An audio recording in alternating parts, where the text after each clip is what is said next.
Now in this session, we will be setting up the environment, all the things that you need to have up and running before we can do practicing or even start doing pen tests. In this session, we'll explain first where do we start with pen tests, the environment, as well as the things that you need to install before you start doing pen tests. Now, the thing about pen testing, right? There is no definite way of saying where you can start. Some people, they start buat pen test, they start learning from doing certificates. Contohnya CEH, PNPT, EJPT. Some people, they start doing pen test masa diorang zaman uni through a module called VAPT. This is a real module back in university, stands for Vulnerability Assessment Penetration Testing. Setengah universiti ada this module, setengah tak ada, totally fine. But universally, I think most of people in the cybersecurity would say the same thing.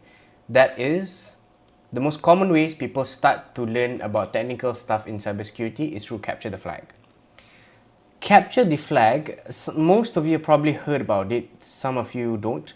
For those of you who never heard about Capture the Flag, think of it like Hackers Olympics. Now, in the developer community, we have something called hackathons where you develop stuff, code some stuff, etc. In the cybersecurity field, we have something called Capture the Flag. Basically, there's a lot of challenges, there's a lot of things that you need to solve using your technical skills in particularly in order for you to compete and who has the best skills. Inside Capture the Flags, there are many categories. For example, there's web categories, there's forensics. My personal favorite is reverse engineering or RE. There's also network stuff and so on. However, there is one particular type of challenge or category in CTF that is very useful and very relevant for you to start learning in order to transition into pen test. That is boot to root style. Boot to root is a category inside CTF that is focusing towards breaching an actual up and running server. It can be a server, it can be a machine, etc. And it's very relevant to penetration testing. Okay, because it's quite similar. The methodologies that you do in boot to root are quite similar to pen testing. Now, when you want to do boot to root CTF, in which we are going to do later on, this is where we're going to learn pen testing through boot to root CTFs, but we're going to use exam grade kind of boot to root labs or environment, you can say. There are many labs, there's many platforms that you can use to learn or to do boot to root CTF. Some of the most popular ones, very famous ones, are TryHackMe and Hack the Box. These two are some of the most popular platforms for you to start doing pen testing if you want to start with boot to root. However, we're not going to use neither. We're going to use another platform, less popular, but I would highly recommend you to start doing at Proving Grounds. The reason why, it's because it's very easy. It's much easier to set up the VPN because you only need to download one file. And most importantly, it will prep you for entry-level pen test cert. So pen test, there's a lot of entry-level certs. Some of the popular ones are EJPT, PNPT, and my personal favorite is this one, which I just took last December, OSCP Plus. If you manage to do, if you practice on Proving Grounds, you'll eventually be practicing for OSCP Plus. Meaning the CTF, the labs inside Proving Grounds are very much relevant to the certificates if you want to take anywhere in the future. And some of the machines, some of the target systems that you're going to pen test are actually exam grade, which is why we're going to use Proving Grounds. Okay? Previously, in our previous video, we mentioned something very important, which is scope. Now, in boot to root CTF, the scope, regardless of any platforms, have one thing in common. That is to obtain root level access or administrative privileges of a target system. The target system can be a web server, it can be a WordPress, blog post, CCTVs, a ticketing platform, all sorts of kinds of stuff. You will encounter so many target systems, and the host operating system for the target machines will either be Windows or it can be Linux based, either these two.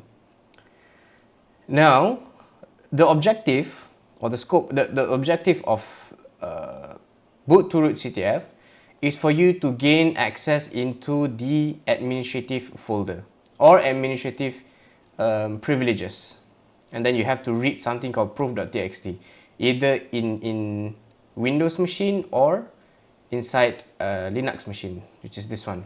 Now, this thing, proof.txt, this is what people refer as flag.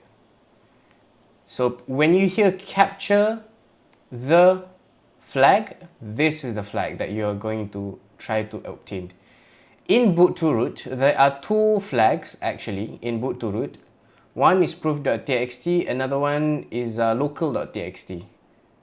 Local.txt. You need to read the file inside here. Why we do this? Because it will test out your skills for you to breach into a system and gain a very high privilege access. Realistically, if you already have a high level access to a system, you can actually do all sorts of kind. You can inject a C2, you can do dump username, you can do DOS, you can do all sorts of kind. That is why having access to admin is one of the good ways for you to start in pen testing. Okay, to start pen testing, you need to have an operating system that you will use quite common most of the time, which is Kali Linux. Kali is actually a subset of Linux. The reason why we choose Kali is because inside Kali there's already a lot of built-in tools which we are going to use later.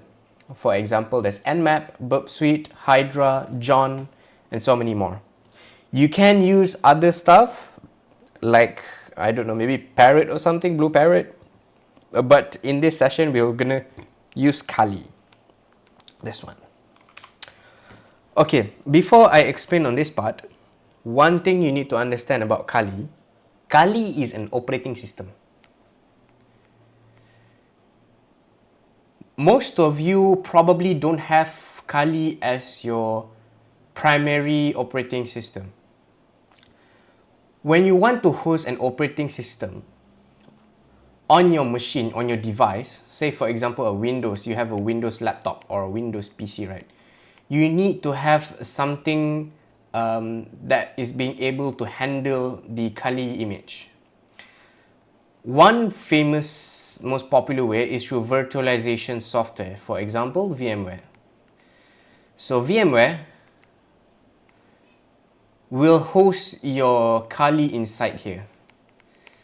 This is one of the most popular ways of doing it. Another alternative is using something called WSL, Windows Subsystem for Linux. What it does, you're basically running Kali directly inside your Windows machine. Both of them have pros and cons, but we will only be using VMware. Let me explain to you why we use VMware and why we use WSL. When you use Kali inside VMware, this is your machine. Your Kali is going to be in a virtualized state, which is inside your device, Windows device. When you run, okay, now this is VMware.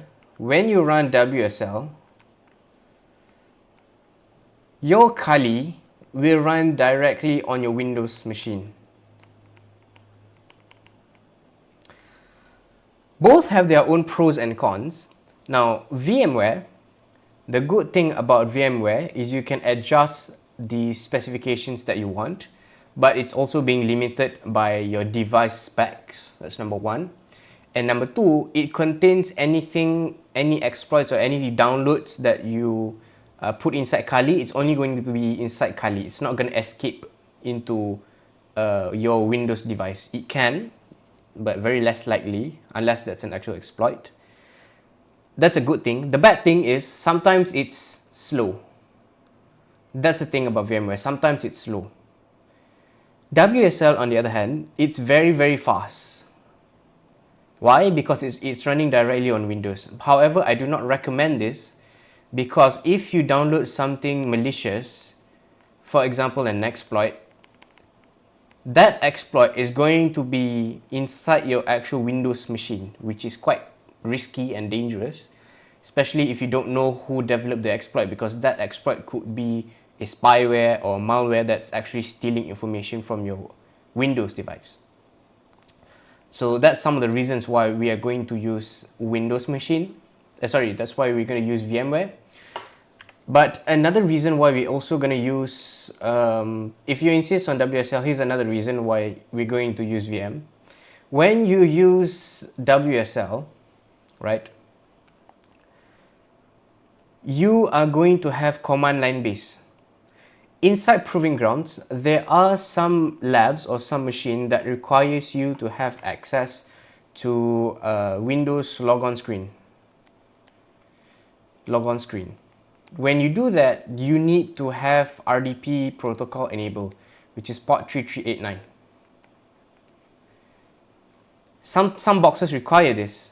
And when you do that, you also need to have a graphical user interface for your Kali, which is also running on port RDP, which is 3389. This is going to be a problem because you're using the port already for your graphical user interface for Kali, and then you try to RDP into a Windows machine. You're going to have a problem with that because the ports are being used to each other. So there's going to be a problem. So daripada serabut kepala nanti, baik pakai VMware je siap-siap. Alright, now baru kita boleh start download VMware. I'm not going to dive deep into this on how to download VMware. Reason why? You can just Google it. It's quite straightforward. Just go to the website and download VMware. In fact, I can just show you. Go here. VMware download. VMware Workstation. Download. Go to this site. Pro download.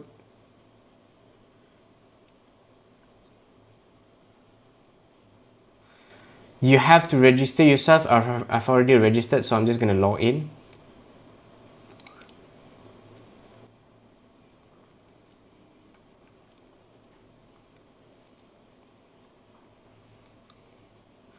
Once you're here, you need to go to My Downloads and click on Free Software Downloads available here.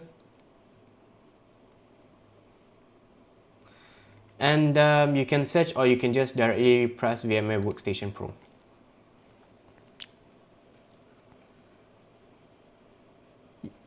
If you're running on Windows, if your host machine is Windows, you have a Windows laptop, click this one. And release, click for the release and just click download. I agree, and then just click download. I've already have it installed, so I'm not going to click this. Another thing that you need to have installed is Kali Linux image. Kali Linux image, this one. And because you're using VMware, you have to install this one, VMware and VirtualBox, this one, and click install. Once you have that installed, VMware and also your Kali Linux image, yang ni, find that image, this one, and you have to extract the file. This, and extract the file. I'm going to extract it and put it in my desktop.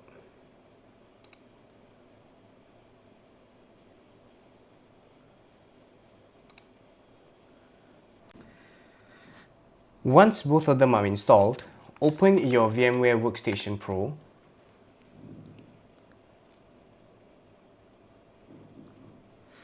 Yours might look slightly different than mine. That's not going to be a problem, but because the process is going to be similar, click on open a virtual machine. If it's not here, just click on file and find, you should have a button that says open a virtual machine. And from here, you have to go back and find and click on the extracted files of the Kali Linux image.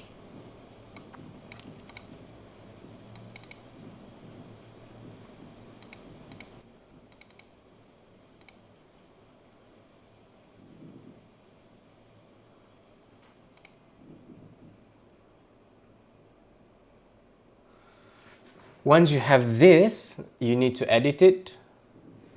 And you can mess around with how much specs you want to give it. But I recommend minimum you have 8 gigs of memory and 2 processors and 2 cores. You can rename the machine your Kali, whatever you want. No problem with that.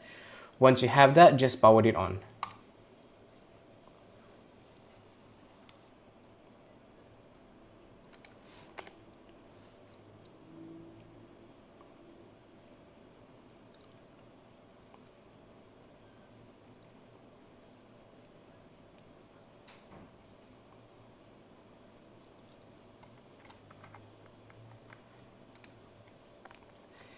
Once you're here, the default username and password is Kali. That's the default username, and the default password is also Kali.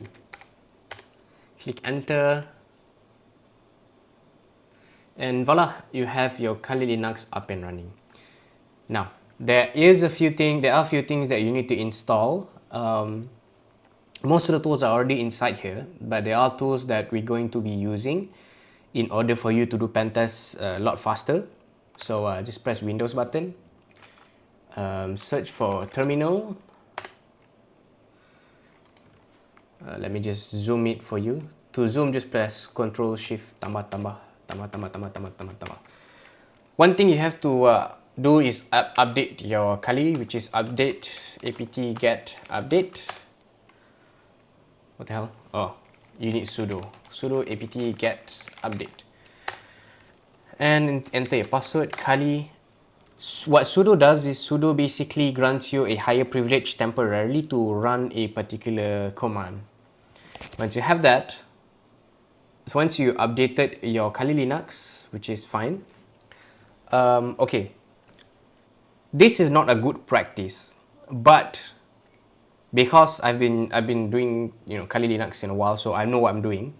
So I'm just gonna sudo su, which basically means I don't have to type sudo every single time. This is running as root. Not recommended, but unless you want to type sudo every single time, that's up to you. Every time you encounter this permission denied, just add sudo in your command. You need to install something called Terminator, apt install Terminator. Once you have that installed, it might prompt you to enter yes or no, Y or N. Just click just enter Y, tak ada masalah pun. Once you have that, and now you have Terminator up on your Kali machine. The good thing about kenapa nak install Terminator, senang je. Tak ada reason yang complicated pun, sebab you boleh split screen. So now ada satu terminal kan? Now you have 2 terminals. By pressing Ctrl Shift E. Kalau nak split ke bawah, Ctrl Shift O. Nampak? So dia split ke bawah. Ni akan jadi useful because later tak perlulah you swap screen banyak kali. Okay. Now there is one last thing you need to set up. Last thing, which is Proving Grounds. This one. So search Proving Grounds. Let me just show you guys. Search Proving Grounds offset. At this point, you should actually have internet connection in your Kali Linux. Kalau tak ada, tekan edit, tekan preferences. Oh no, not here. I think it's file. Is it file? Oh no, virtual network editor? No, it's not. Where on earth is it? VM? Yeah, here. Click VM settings. And network adapter. Okay, based on my experience, sepatutnya memang kena pakai NAT, but sometimes some people you boleh pakai bridge, some people you only pakai net. I'm not sure why some people just like that, but I'm not going to explain why. That's an actual issue. Last thing you need to do is actually register Proving Grounds. So you can either register there, or I've already registered mine. So I'm just going to go here, register yourself. I've already registered, so I'm not going to show you how you're going to register.